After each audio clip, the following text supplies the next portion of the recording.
మీ అందరికీ ప్రభువైన యేసుక్రీస్తు నామమున హృదయపూర్వక వందనములు. ఈ వీడియో ప్రత్యేకంగా యవనస్తుల కోసం చేయడం జరిగింది. ఇక మీదట ప్రతి నెలకు ఒకసారి మన ఛానల్లో యవనస్తుల గురించి వీడియో రాబోతుంది. అవి ఖచ్చితంగా మిమ్మల్ని ఆత్మీయంగా బలపరుస్తాయి. కాబట్టి ఈ వీడియోలు మిస్ అవ్వకూడదంటే మన ఛానల్ని ఇప్పుడు లైక్ చేసి సబ్స్క్రైబ్ చేసి పక్కన బెల్ ఐకాన్ను ఆన్లో పెట్టండి. సాధారణంగా 13 నుంచి 20 వరకు ఉన్న వయసులో గోల్డెన్ ఏజ్ అని అంటారు. ఎందుకంటే ఆ వయసులో మనం ఎలా ఉంటే మన భవిష్యత్తు అనేది అలా ఉంటుంది. కాబట్టి యవ్వనస్తులను దేవుని దగ్గరగా రాకుండా ఆయనకు దూరం చేస్తుంది అపవాది. లోకాశలు, లోకంలో ఉన్నాయి నేత్రాశ, శరీరాశ వాటిని చూపించి అపవాది వాళ్ళని దేవునికి దగ్గరగా కాకుండా దేవునికి దూరంగా అపవాది చేస్తుంది. అయితే లోకంలో ఉన్నది పాపం మాత్రమే. ఆ పాపం చేస్తే మనకు పర్యవస్థానం అనేది ఖచ్చితంగా వస్తుంది. కాబట్టి ఆ పాపం ఏంటి, ఆ పాపం వల్ల వచ్చే పర్యవస్థానం ఏంటి, ఆ పర్యవస్థానం వల్ల మనం కలిగే నష్టం ఏంటనేది ఆదికాండం 4వ అధ్యాయం 3వ వచనం నుంచి 10వ వచనం మనం చూసినట్టయితే ఇక్కడ కయీను, హేబేలు మనకు కనిపిస్తారు. కయీను తన పంటల్లోని కొంచెం తీసుకొచ్చి దేవునికి అర్పణగా ఇస్తాడు. అలాగే హేబేలు కూడా తన మందలో ఉన్న కొన్ని తీసుకొచ్చి దేవునికి అర్పణగా తీసుకొస్తారు. అయితే ఇక్కడ దేవుడు కయీన్ని అర్పణం అంగీకరించటం, కానీ హేబేల్ అర్పణం అర్పించింది దేవుడు అంగీకరిస్తారు. దానివల్ల కయీను హేబేల్ మీద కోపం తెచ్చుకుంటాడు.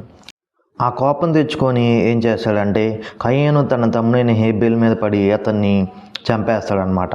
అయితే ఇక్కడ కయీను చేసిన పాపానికి దేవుడు ఖచ్చితంగా పర్యవస్థానం ఇస్తాడు.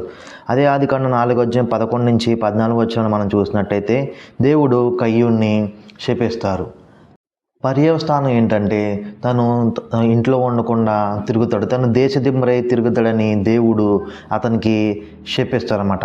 అయితే ఇక్కడ మనం అర్థం చేసుకోవాల్సింది ఏంటంటే పర్యవస్థానం మన చేత్తో చేసే పాపానికి పర్యవస్థానం ఏంటంటే మన సంతోషాన్ని అది దూరం చేస్తుంది. కుటుంబంలో కాకుండా పుట్టిన చోట ఉండకుండా దేశదిమ్మరై కయీను తిరుగుతూ ఉంటాడన్నమాట.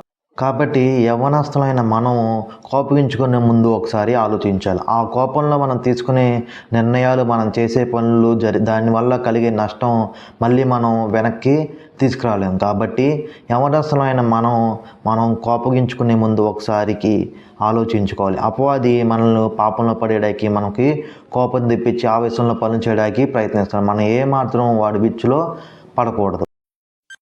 రెండవదిగా మనం చూసినట్టయితే నోటితో చేసే పాపం. అపోస్తలుల కార్యంలో 5వ అధ్యాయం 1 నుంచి 4 వచనంలో మనం చూసినట్టయితే ఈ విషయం మనకు అర్థమవుతుంది. ఇక్కడ మనకి ఇద్దరు భార్యాభర్తలు కనిపిస్తారు. వారు ఎవరంటే అనన్య, సఫన్య. వీళ్ళు ఏం చేస్తారంటే తనకున్నదంతా అమ్మి అపోస్తలుకి ఇచ్చి వారికి సహకరించాలని అనుకుంటారు. అయితే ఆలోచన మంచిదే, కానీ వాళ్ళు అమ్మింది కాకుండా మళ్ళీ కొంచెం ధనం వాళ్ళ దగ్గర ఉంచుకొని మిగతాది వారికి ఇచ్చేస్తారు. అయితే పేతురు దగ్గరికి అది తీసుకెళ్ళినప్పుడు పేతురు అనన్యాని అడుగుతాడు. ఇక్కడ మనం 4వ వచనం మనం చూసినట్టయితే అది నీ యొద్దన ఉన్నప్పుడు నీదే కదా, అమ్మిన పిమ్మట అది నీ వశమై ఉండలేదా? ఎందుకు ఈ సంగతి నీ హృదయంలో ఉద్దేశించుకున్నావు? నీవు మనుషులతో కాదు దేవునితోనే అబద్ధమాడిద్వని వానితో చెప్పిను. అయితే ఇక్కడ పేతురు గారు అడిగినప్పుడు అతను అబద్ధం చెప్తాడు. అబద్ధం చెప్పడం వల్ల తనకు వచ్చిన పర్యవస్థానం ఏంటంటే అక్కడ ఉన్న చోటుని అతను చనిపోతాడు. అలా అయితే దాని తర్వాత అతని భార్య సఫర్య అక్కడికి వస్తుంది. ఆవిడ అక్కడికి వచ్చినప్పుడు పేతురు ఆవిడని కూడా అడుగుతాడు, మీరు ఇంతకే అమ్మారా అంటే ఆవిడ కూడా తన భర్తతో ఏకేపించి అవును మేము ఇంతకే అమ్మామని చెప్తారు. అయితే ఆ మాటలు విన్న తర్వాత ఆవిడ కూడా అక్కడే చనిపోతుంది. ఆ వ్యక్తిని తీసుకెళ్ళి పాతి పెడతారు. అపోస్తలుల కార్యం 5వ అధ్యాయం 11 వచనంలో మనం ఈ విషయాన్ని గమనించవచ్చు. అయితే ఇక్కడ మనం తెలుసుకోవాల్సింది ఏంటంటే మన నోట్ల నుంచి ఏ మాటలు వస్తున్నాయి అనేది మనం చాలా జాగ్రత్తగా చూసుకోవాలి. నోట్లో నుంచి అబద్ధాలు వస్తున్నాయా లేకపోతే నోట్లో నుంచి వ్యర్థమైన మాటలు వస్తున్నాయా అనేది మనం చాలా కనిపెట్టుకోవాలి. అబద్ధాలు చెప్పడమే కాదు, అబద్ధాలు చెప్పిన వాళ్ళతో ఏకీపిస్తే కూడా మనం పాపంలో పడిపోతాం. అబద్ధాలు చెప్పడం వల్లే కాదు, మన నోటి నుండి వచ్చి ప్రతి వ్యర్థమైన మాటలకి మనం దేవునికి లెక్క అప్పచెప్పాలి. కాబట్టి మన నోట్లో నుంచి ఎలాంటి మాటలు వస్తాయి అనేది మనకు చాలా చాలా ప్రాముఖ్యం. యవనస్తులైన మన నోట్లో నుంచి వ్యర్థమైన మాటలు రాకుండా, వ్యర్థమైనవి పలకకుండా మన నోటిని మనం చాలా జాగ్రత్తగా కాపాడుకోవాలి. మూడవదిగా మనం చూసినట్టయితే 2 సమూయేలు రాసిన పత్రిక 11వ అధ్యాయం 2 నుంచి 4 వచనం మనం చూడొచ్చు. ఇక్కడ దావీదు చేసింది అందరికీ తెలుసు, కానీ దావీదుని అడ్డం పెట్టుకుని దేవుని విమర్శిస్తున్న వారు ఒకసారి ఇది వినండి. దేవుడు పాపం చేస్తే ఎవరిని వెనకించకారు. దావీదుని ఆ రోజు చేసిన పాపాన్ని కూడా దేవుడు ఖచ్చితంగా శిక్ష వేశారు. దావీదుకి కూడా పర్యవస్థానం ఉంది. అది తెలుసుకోవాలంటే 2 సమూయేలు గ్రంథం 13వ అధ్యాయం 8 నుంచి 14 వచనం మనం చూడొచ్చు. ఇక్కడ సొంత అన్న చెల్లిని బలంతో పెట్టి చెల్లితో పాపం చేస్తాడు.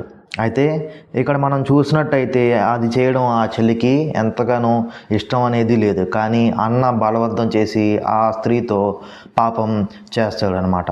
అయితే ఒకసారి ఆలోచించండి, ఒకే తండ్రికి పుట్టినవారు అలా పాపం చేస్తూ దావీదు ఎంత ఏడ్చి ఉంటాడో ఒకసారి ఆలోచించండి, ఎంత బాధపడి ఉంటాడో ఒకసారి ఆలోచించండి. మా దేవుడు తప్పు ఎవరు చేసినా తప్పు అనే చెప్తాడు. అందుకే వారు చేసిన మంచిని చెడ్డను రెండు ఈ గ్రంథంలో వ్రాయించారు. ఈ వీడియో చూస్తున్న నువ్వు దావీదు వలె వ్యర్థమైన వాటికి చూస్తూ తప్పు కాదు అని అనుకుంటున్నావేమో. జాగ్రత్త, దావీదుకు పట్టిన గతే నీకు పట్టొచ్చు. ఆ కనుతో వ్యర్థమైన వాటిని చూడకుండా శక్తినిమ్మని దేవుణ్ణి వేడుకో, దేవునికి ప్రార్థన చేయు, ఆయన ఖచ్చితంగా నీకు సహాయం చేస్తారు. మీరు ఇక్కడ దాకా ఈ వీడియో చూసారంటే ఖచ్చితంగా నచ్చే ఉంటుంది. కాబట్టి మీరు ఇప్పుడే మన ఛానల్ లైక్ చేసి సబ్స్క్రైబ్ చేసుకుని పక్కన ఉన్న బెల్ ఐకాన్ను ఆన్లో పెట్టుకోండి. అలాగే ప్రతి నెల ఒకసారి యవనస్తుల గురించి వీడియో వస్తుంది, తప్పకుండా చూడండి. మీరు బలపడండి, అనేక మందిని బలపరచడానికి ఈ వీడియో షేర్ చేయండి. మరొక అద్భుతమైన అంశంతో మరొకసారి కలుసుకుందాం.